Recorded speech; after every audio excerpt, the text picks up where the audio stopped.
Hey, it's Brian from Greenlight Surf Supply. In this video, I'll show you how to install FCS2 fin boxes as well as FCS Fusion fin boxes. Same exact process, just two different templates, different shape templates from two different install kits. In this board, we're going to put FCS2 in. So what you're going to need is the install kit, which includes the aluminum base plate that you can use on the Greenlight router or Makita router. It includes an adjustable depth collar and the router bit, and a router depth gauge to set your router up properly for the right depth, routing depth, make it foolproof and easy. So video on how to set up the router is linked below, so check that out before you start. You also need FCS2 dummy fins to hold the cant in place. So they're sold separately, so I'll link that as well. Our install kits come with a piece of practice routing foam that we recommend you use before you sink them into your board so you can get confident, since most people never used a trim router before. And you can make sure your depths are all correct before you have any trouble putting them in. So if you do the practice first, make sure everything's good, you feel good, then you have absolutely no trouble putting fin boxes in with our system. So let's get started.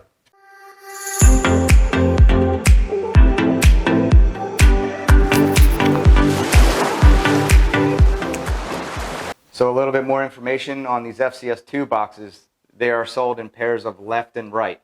So when you're looking at the board from the tail, this is the left side, that's the right side, just as you're looking. So the fin boxes on the bottom have, I'm using 9-degree cant for this board, and they have an R9, that's for the right side, L9 for the left, and then the center. And then of course you can do a quad set, same thing, left and right.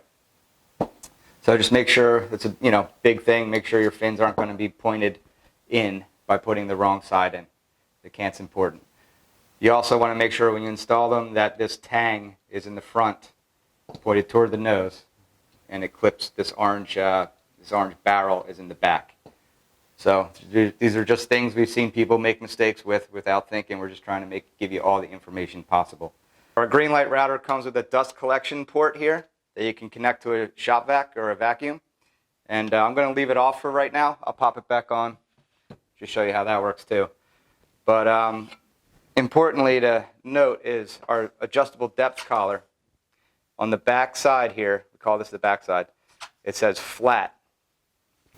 So you want to make sure this collar, the flat part, the arrow is pointing down, and it's rotated underneath the power cord. So that's 0, that's flat. We're going to start there. You can twist it if you have extreme concaves and the fin boxes are sitting inside there and not getting flush with the foam.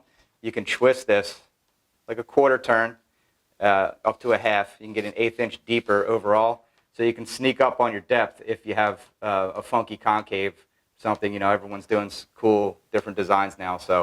But start on the flat. Make sure the flat's right behind the power cord. Call that flat, and then we can adjust as necessary. Most of the time you won't have to adjust, but we designed the system for anybody, for whatever the future brings with surfboard design, crazy concaves, channels, whatever. You can dial it in with the adjustable collars that we provide. How our fin box install kits work, all of them, the FCS series, the futures, even our center fin jigs, it all revolves on plunge routing. That's why we take the locking part of the collar off, so you can plunge down and not rotate into the foam, because that causes jumps and problems really with other systems. So we made it easy and safe by plunging.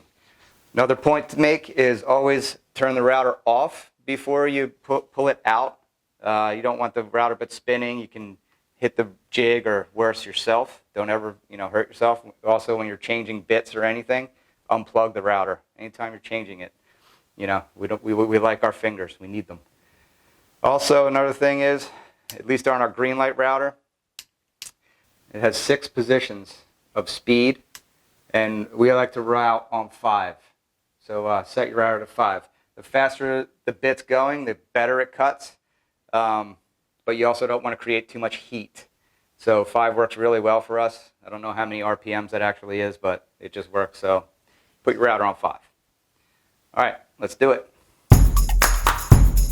We start off with our shapers dots placements where the fins will go. So there's a separate video for that. I'll link below. And we use a G-square for that. make it easy to get your toe in correct. And also will include information on standard fin placements if you're not sure where to put them. There's just standard basic ways you can do it. If you like this video, like, subscribe, all that jazz, and check out our other videos. I'm currently working on one with fin placements for all the different keels, twins. Your shaper's dot is different because the base length of each fin is different, but I'm working on a video to show you how to do all that. And also check out our design guide, all the fin theory and placement theory. Greenlight's really, we're deep diving into everything about surfboards so you can build your own easily and get stoked. We'll start by placing the arrows on the template right on our shaper's dots. So just line those up. And then we have extra holes here. You can put little safety dots, just little tiny dots right here and here. So in case your jig comes off or you bump it or something, and after you route, and you route away that initial dot, you have a little backup dot that you can use to reposition the jig. So we have a little backup plan. All right, we're going to start routing. Just make sure that your router bit is above the bottom of the collar. And we're going to route clockwise, so it's a nice tight fit. On the side fins where there's no stringer, you can do a full plunge and just go around the outside and then rip out the inside foam. On the stringer, we're going to do the multiple depth passes. So here we go.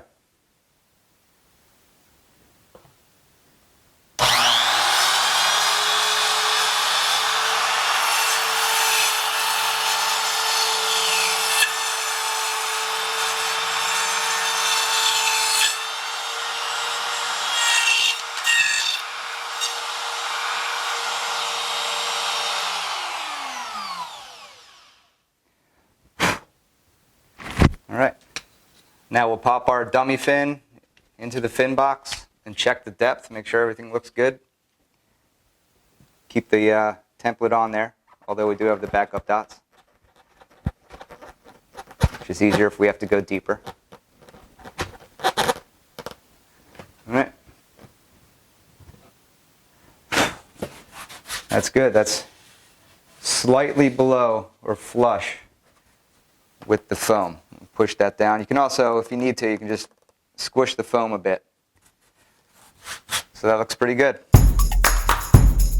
What you want to do on a stringer, when you have a stringer, since the wood is more resistant to cutting than the foam, of course, you want to cut just a little, maybe 4 or 5 depths, and you just hold the router like this in your hand, and you just let gravity drop it down, cut, drop it down, cut, drop it down, cut, all the way till you hit that flat part of the collar. So that's plunge routing. 1, 2, 3. Smaller slices the better. There's no resistance, especially if it's your first time using it. So just hold it with your fingers. Spread like that. I do 2 fingers on the sliding base plate, and then 2 fingers on the router and the collar. And gravity will just help you out. You just want to hold it in place while you do it. And drop down a little bit, drop down a little bit, drop down a little bit. Okay, set the arrows on the dots. We can put little backup dots if needed, just in case. Hold the jig with your fingers here out of the way. We're going to go clockwise again. And then make sure you clean out the edges here of the stringer. Make sure you hit those a few times. Make sure all that wood's cleaned out so it fits in nicely. And you want to start off plunging next to the string. You don't want to plunge on the stringer. It's going to make it jump. So you want to plunge in the foam.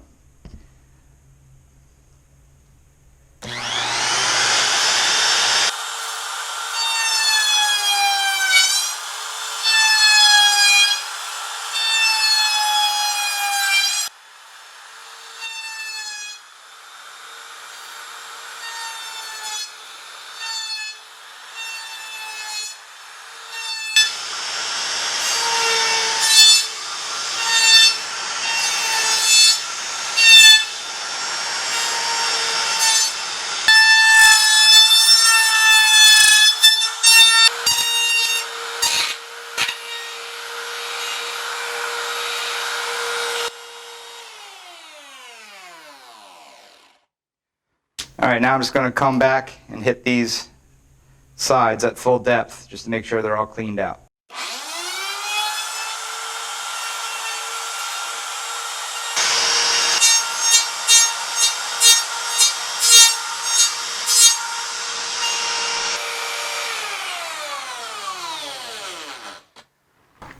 Test the fit here.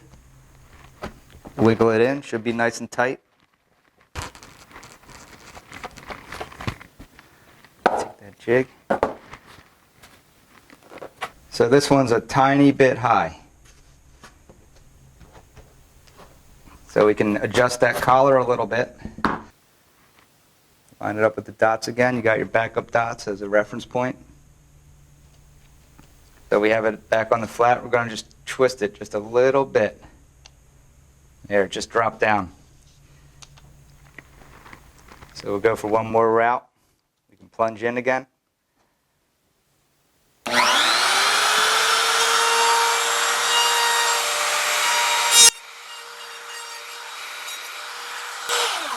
Another test.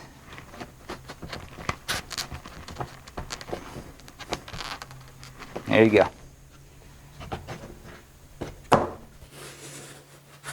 See, that's just slightly below, which is perfect. All right, we'll connect the dust chute on here instead of eating the foam. Just clip that in, and then use a little screw to hold it in place on the side.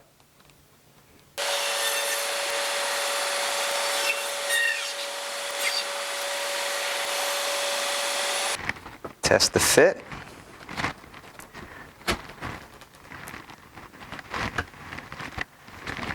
There you go.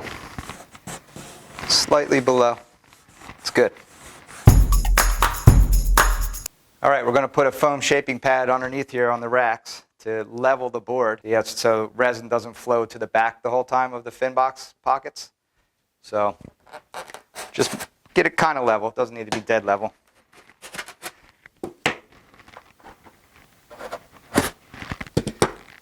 All right, so I've mixed up 1.5 ounces of epoxy total, 1 ounce resin, 1/2 ounce hardener. The amount is 1/2 ounce per box, so we have 3 fins, so 1.5 ounces total. So mix it thoroughly, and have a resin spreader nearby, so if anything squeezes out, you can just flush it up with the board so you don't have any bumps. And when you laminate, you won't have any resin bumps underneath it. Keep everything flat. Makes your life easier in the end. We'll pour approximately 1/3 of this in each pocket. Try not to drip any on the board. So you just want to take the resin and paint up the sides with the mixing stick. So you get a nice foam-to-foam bond. And then we'll take extra here. And we'll paint on the bottom of the box. Keep the fin box away from the board so it doesn't drip on the board, right? We want to keep it all nice. So just paint it on the sides, around the back here.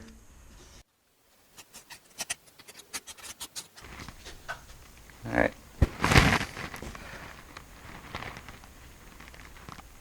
Now we'll just squeeze this in there. A little bit of resin should come up. See, it came up on that side. That's why you need the spreader here. And we'll just spread that.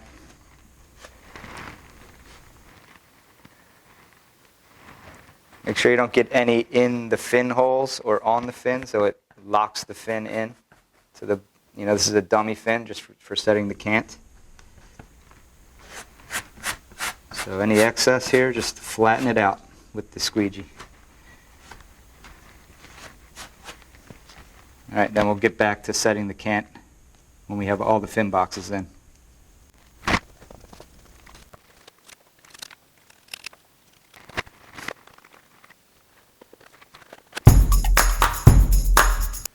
So since we try to think of everything that can happen when you're building a board your first time, one of the things with the router is if you got a little anxious and you didn't set your depth collar correct at the flat part behind the electrical cord coming out of the router, it's too deep, got a simple fix. Just get yourself some 6 ounce or 4 ounce cloth and cut yourself some spacers out of fiberglass. Doesn't have to be pretty. You're just getting that level up to be flush with the top of the foam, so there's no issues when you go to open up the boxes or anything. All right, so I went ahead and routed this deeper to show you how this happens, how this goes. So I already have 2 in there, and I decided I need a third.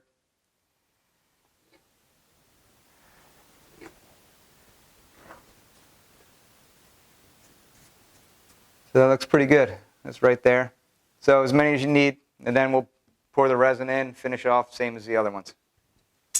But if you make a mistake, they can always be fixed. So if you ever have a question, if you screw something up, just ask us. But in our videos, we'll try to show you what to do if something goes wrong. So make sure you watch them. All right, now we're going to set the fin cants with our fin cant jig. These are 9 degree. There's also 5 degree and 3 degree. But you always have to tweak them a little bit because of the concaves or V. So we're going to use the 9 degree side here. Just butt it up against the fin and have it flat on the board. This fin needs to come out a little bit. There you go, 9 degree. Pull it out a little. That's good. And then the center fin, you just line up vertically with your eye with the stringer. So it's pretty much always going to be perpendicular because it's a flat route in the middle of the board. So, all right, now we're going to tape them in place. You want to pull the tape out. Just apply pressure down so the fin boxes don't float up as the resin cures or change cant. So after you tape them, double check that they didn't move while the tape was hitting them. So that one's good. And there's 2 ways you can do this. You can go straight across both of them, or you can go diagonal individually. I like to just keep it simple and just go straight across both of them. It's a little more risky. There's a little bit more movement happening, but we can handle it. No big deal. We're just going to move them around anyway. So tack those down. And then we're going to check them again and then put tension on the tape. So 9 degree. That's good. Just tape around there, hold it in place, and then 9 degree here.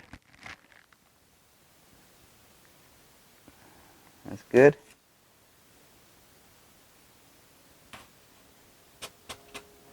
Okay, that's it.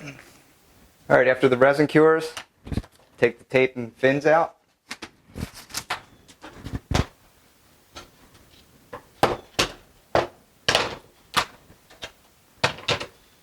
And then we'll put these cover stickers over the fin box slots so the resin doesn't get in. You want to make sure that you get it nice and tight on there so nothing leaks through the sides. You definitely don't want to get resin in the box because then you have to use a Dremel to grind it out. So avoid that. Preparation is key. So let's do that to all the fin boxes. And then it's recommended to put down reinforcement patches over each fin box, or you can do a big butterfly patch. We have another video in the glassing series about that.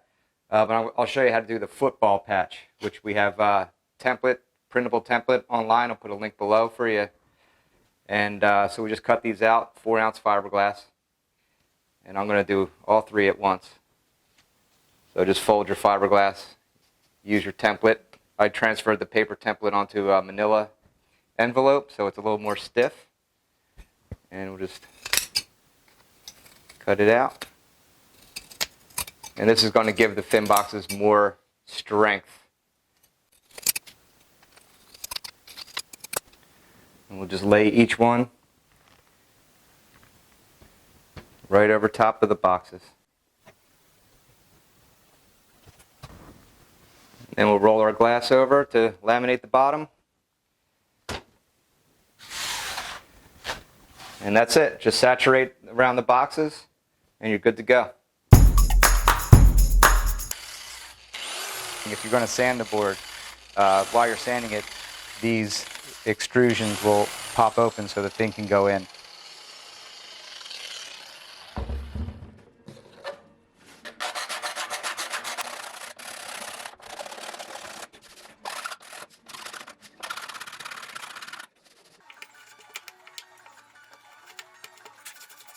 Or if you're not going to sand the board, which I don't sand anymore with our Greenlight epoxy, then you can just use a little disc grinder and then just grind that open and use the razor tool to clean it up.